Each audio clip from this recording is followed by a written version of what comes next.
Hello বন্ধুরা, job Bangla YouTube চ্যানেলে আপনাদের সবাইকে স্বাগতম। আশা রাখি আপনারা সবাই ভালো আছেন। তো আবারও আপনার সামনে গুরুত্বপূর্ণ একটি আপডেট নিয়ে উপস্থিত হয়ে গেলাম ভিআরপি ভিসিডি সংক্রান্ত।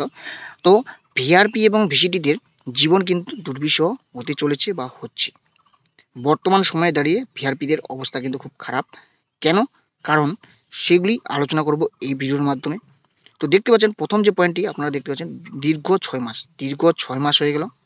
দীর্ঘ 6 মাস পরে কোথাও কোথাও কিন্তু বেতন দেওয়া হচ্ছে, কোনো কোনো জেলায় দেওয়া হচ্ছে। সেই সমস্ত জেলায় আবার কিছু কিছু ব্লকে পাচ্ছে, সমস্ত ব্লকে কিন্তু পাচ্ছে না। যেমন উত্তর দিনাজপুর জেলা মনে করুন, তারপরে জলপাইগুড়ি জেলা মনে করুন, বাঁকুড়া জেলায় মনে করুন, সব এই সমস্ত ব্লকে, জেলাগুলিতে বিল ছাড়া কিন্তু হয়েছে, কিন্তু প্রত্যেকটি ব্লক কিন্তু এখনো পায়নি।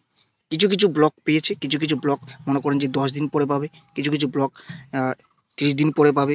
এই সমস্ত প্রক্রিয়া কিন্তু চলছে। তো কিছু কিছু ব্লকে যে টাকাটি দেওয়া হচ্ছে, এই 6 মাস, দীর্ঘ 6 মাস পরে যে টাকাটি দেওয়া হচ্ছে, তার মধ্যে কি দেওয়া হচ্ছে? 6 মাস পরে দেওয়া হচ্ছে কোথাও 51 দিনের টাকা, কোথাও দেওয়া হচ্ছে 45 দিনের টাকা, কোথাও দেওয়া হচ্ছে 60 দিনের টাকা, কোথাও দেওয়া হচ্ছে শূন্য। অর্থাৎ কোথাও কোনো কোনো কোনো জেলায় কিন্তু এখনো বিল দেওয়া হচ্ছে না, শূন্য। তো এমন অবস্থায় দাঁড়িয়ে কিন্তু ভিআরপিদের অবস্থা দুর্বিষহ হতে চলেছে। কি কি কারণে দুর্বিষহ হতে চলেছে? তো এখানে গুরুত্বপূর্ণ বিষয়টি দেখতে পাচ্ছেন, বেতন পেতে আসতে চলেছে নতুন নিয়ম। এখানে দেখতে পাচ্ছেন, বেতন পেতে আসতে চলেছে নতুন নিয়ম। এই সমস্ত প্রক্রিয়া যদি পার করেন তবেই কিন্তু আপনারা বিল পাবেন। তো কি নিয়ম আসতে চলেছে সমস্ত বিস্তারিত জানাবো। সম্পূর্ণ ভিডিও কিন্তু ভালোভাবে লক্ষ্য করার চেষ্টা করবেন, আর যারা যারা চ্যানেলটি সাবস্ক্রাইব করেনি অবশ্যই সাবস্ক্রাইব করে নেবেন। প্রথম যে কারণটি দেখতে পাচ্ছেন, এখানে প্রথম কারণ অ্যাপ। আপনারা অনেকে জেনে গিয়েছেন, সবাই জেনে গিয়েছেন যে অ্যাপের মাধ্যমে কিন্তু কাজ করতে হবে। এই অ্যাপে কাজ করার ক্ষেত্রে আপনাদের হয়তো বা আগে সময় দিতে হতো 2 ঘন্টা, দিনে আপনার 2 ঘন্টা থেকে 3 ঘন্টা সময় দিতেন। সেখানে দাঁড়িয়ে বর্তমানে অ্যাপে কাজ হলে কিন্তু আপনাদের বেশি সময় দিতে হবে, 5 থেকে 6 ঘন্টা কিন্তু সময় অবশ্যই আপনাদের 60টি বাড়ি করে কমপ্লিট করতে সময় মিনিমাম কিন্তু লেগে যাবে।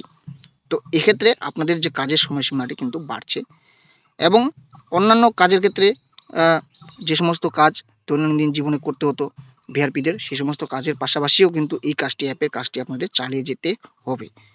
অন্যান্য যে কাজই করুন না কেন, আপনি যদি এই অ্যাপের মাধ্যমে আপনাদের যে কাজের পরিসংখ্যানটি না দেখান, সেক্ষেত্রে কিন্তু আপনাদের সেদিন কিন্তু আপনারা কোনো কাজ করেননি বলে প্রমাণিত হয়ে যাবে। যতই আপনি দুয়ারে সরকারি কাজ করুন বা ব্লকে কাজ করুন, যে কোনো কাজ করুন না কেন, অবশ্যই আপনাদের অ্যাপে আপনাদের কাজের পরিসংখ্যানটি দেখাতে হবে। তো বুঝতে পারছেন, এক্ষেত্রে কিন্তু আপনাদের ভিআরপিদের জীবন দুর্বিষহ হতে চলেছে। তৃতীয় যে পয়েন্টটি রয়েছে, গুরুত্বপূর্ণ যে পয়েন্ট, যে পয়েন্টের কথা আপনাদের সবার প্রথমেই বলছিলাম, যে দুর্বিষহ হয়ে উঠছে ভিআরপিদের জীবন। কেন? কারণ আপনাদের সামনে নতুন করে আবারও একটি ফর্ম নিয়ে আসা হচ্ছে, অ্যানেক্সার ফর্ম বা ফরম্যাট, যেটুই বলেন না কেন, সেই ফর্মটা কিন্তু নিয়ে আসা হচ্ছে। আপনি প্রত্যেক দিন 1 তারিখ থেকে শুরু করে মাসের 30 তারিখ পর্যন্ত আপনি কোন ডেটে কাজ করছেন, কোথায় কোথায় কাজ করছেন, সেই ইনফরমেশনগুলি কিন্তু দিতে হবে। 1 থেকে 30 তারিখের মধ্যে আপনি কোথায় কোথায় কাজ করছেন, কোন কাজ করছেন, আপনি সার্ভে করছেন না অ্যাওয়ারনেস ক্যাম্প করছেন, কি কি করছেন, সমস্ত তথ্যগুলি, প্রত্যেক দিনের তথ্য কিন্তু ওখানে লিখতে হবে। সেখানে লেখার পর আপনাদের একটা ফর্ম রয়েছে, ভিআরপিদের ক্ষেত্রে রয়েছে, ভিসিটিদের ক্ষেত্রে আলাদা রয়েছে।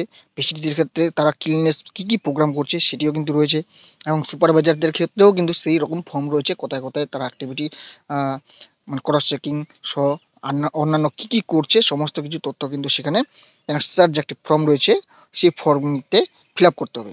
ফিল আপ করার পরবর্তীতে, কেন বলছি দুর্বিষহ হয়ে উঠেছে, সেখানে কিন্তু নিজের সই থাকবে। সেখানে কিন্তু বিভিন্ন আধিকারিক রয়েছেন, তাদের সিগনেচার কিন্তু নিতে হবে, জিপির এক্সিকিউটিভ অথবা সহায়ক সেক্রেটারি। তারপরে নিতে হবে প্রধানের সিগনেচার।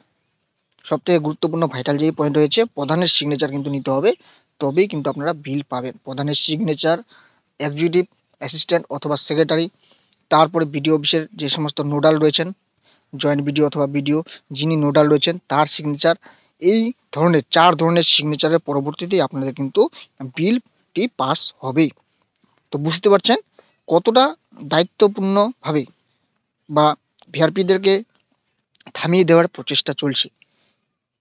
সেই রকমই একটা প্রচেষ্টার মাধ্যমেই কিন্তু ভিআরপিদের জীবনটিকে দুর্বিষহ করে তোলা হচ্ছে। তো আপনাদের সামনে গুরুত্বপূর্ণ পয়েন্টটি তুলে ধরার চেষ্টা করলাম।